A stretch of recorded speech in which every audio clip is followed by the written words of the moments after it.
জীবনে ঘটে যাওয়া কিছু স্মরণীয় ঘটনা কিন্তু আমরা সব সময় মনে রাখি, আর এই মনে রাখার স্মৃতিচরণ দিয়েই কিন্তু আমাদের পথ চলা হয় সব সময়। যে আজকে বিয়েতে গিয়ে অনেক কিছু ঘটে গেল আমার সাথে, আর সেগুলোই কিন্তু আমি মনে রাখবো। যেগুলো আমি কল্পনাতেও রাখি না, সেগুলো আমার সাথে বাস্তবে হয়ে যায়। যেদিনই একটু বেশি হাসি খুশি থাকবো, সেদিনই যেন একটা কি যেন হয়ে যায়। আসসালামু আলাইকুম, কি অবস্থা সবার, কেমন আছেন? আলহামদুলিল্লাহ, আমরা অনেক ভালো আছি। আমার লাইফের সবচেয়ে বেস্ট জামা আমার কাছে এটাই মনে হয় যেন এই জামাটা পরলে আমাকে অনেক বেশি সুন্দর লাগে। মনটা একদম ফুরফুরে হয়ে যায় এই জামাটা পরলে। আমাকে জানি না কেন এমন লাগে। এত জামার মধ্যে আমার এই জামাটা সবচাইতে বেশি পছন্দের। যখনই আমি কোনো বিশেষ প্রোগ্রামে যাই, এই জামাটা পরে যাই।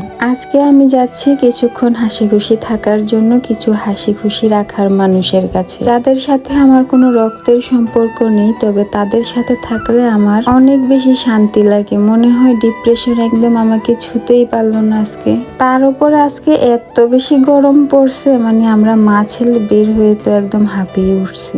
যাই, অনেকদিন পর একটু মেকআপ করছি, তাও একদম গরমে দিছে সব শেষ করে। যাই হোক, চলে আসছি কিন্তু আমরা মোটামুটি কাছাকাছি। তারপর এসে কমিউনিটি সেন্টার খুঁজে না পাওয়ার পর অপেক্ষা করছিলাম, আর এদিকে আমার ছোট ভাই চলে আসছে নেওয়ার জন্য। তারপর আমরা চলে আসছি সেন্টারের ভিতর, আর এসেই দেখি আমার সব ভালো থাকার মানুষগুলো। এদের সাথে যতক্ষণ থাকি ততক্ষণ আমাকে যেন কোনো দুঃখই ছুতে পারে না। সবগুলা মানুষ আমার কাছে এতটা প্রিয় আর এতটা আপন। তার উপর আমাকে এত বেশি ভালোবাসে যে আমি ওদের ভালোবাসা পেয়ে পেয়ে একদম কেমন যেন হয়ে যাই। সব আন্টিদের সাথে অনেকদিন পরে দেখা, আর সবাই আমাকে দেখে অনেক বেশি খুশি হয়েছিল। আজকের এই দাওয়াতটা যদি অন্য কেউ দিত, আমি কখনোই যেতাম না, কারণ ইদানিং এত বেশি ব্যস্ততা আমার বেড়ে গেছে যে কোথাও যেতে পারছি না। শুধুমাত্র এই মানুষগুলোর সাথে দেখা হবে বলেই কিন্তু সব কাজ ফেলে রেখে চলে আসছি। বিশ্বাস করেন, এদের সাথে আমার কোনো রক্তের সম্পর্ক নেই। সবাই আমার থেকে বয়সে অনেক বড়,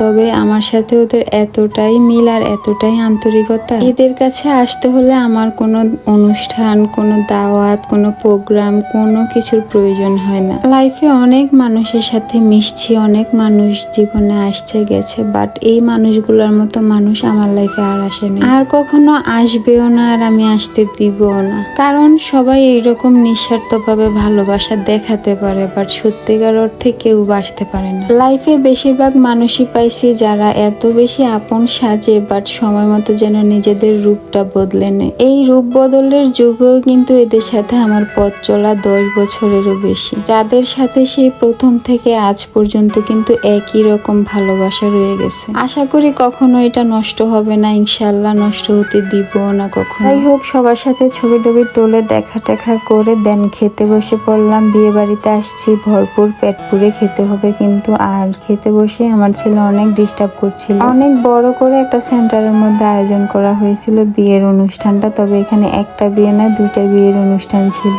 তারপর এদিকে সবাই খাওয়া দাওয়া শেষ করে বসে আছে, আর কিছু মানুষ খাওয়া দাওয়া করছিল। আমি আমার খাওয়া শেষ করে সবার সাথে বিদায় নিচ্ছিলাম, আর বিদায় নিয়ে বের হতে হতেই আমার জুতাটা ছিঁড়ে গেছিল। মানে এতক্ষণ এত হাসি খুশি, এত ভালো থাকার মধ্যেও এটা হতেই হবে, এটা না হলেই না। এখন বাসায় যাব, এখন এটার জন্য মন খারাপ হয়ে গেল। মানে কি যে একটা অবস্থা আমার সাথে হয়। জুতাটা ছিঁড়াতে আমার অনেক বেশি মন খারাপ হয়ে গেছিল, কারণ নতুনের নিচে জুতাটা এখন দাম দিয়ে কোনো কিছু কিনেও যেন বেশি দিন ইউজ করা যায় না। ভাগ্যিস যাওয়ার পথে ছিঁড়ছে, না হলে তো প্রথম থেকেই মন খারাপ থাকতো। তো চলে যাচ্ছি সব শেষ করে বাসায়। আর আপনারা যারা আমার পেজটাকে এখনো ফলো দেন নাই, তারা কিন্তু অবশ্যই একটা ফলো দিয়ে যাবেন। আল্লাহ হাফেজ।